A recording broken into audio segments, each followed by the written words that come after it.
আজকে আমরা আইসক্রিম বানানোর জন্য আসছি। আইসক্রিম কে বানাই সেটা বলার জন্য এসেছি। প্রথমে স্টিকটা এখানে রাখবে। দেখো স্টিকটা যেমন কেমন চকোবার স্টিক রেখেছি এদিকে। আর দেখো কাপটাও নিয়ে গেছি। প্রথমে এটা ভিতরে জুস দিয়ে দেবো একরকম। জুস দেওয়া হয়ে গেছে। দেখো জুস দেওয়াটা কেমন হয়েছে।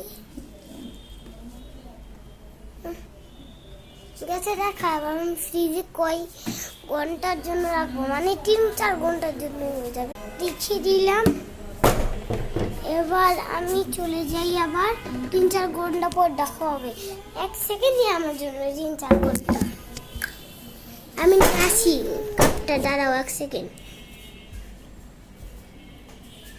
কাপটা নিয়ে এসেছি আমি। এটা কেমন কমেন্টে জানিয়ে দিও। অনেক মজা খাই, মজাই আছে। টাটা।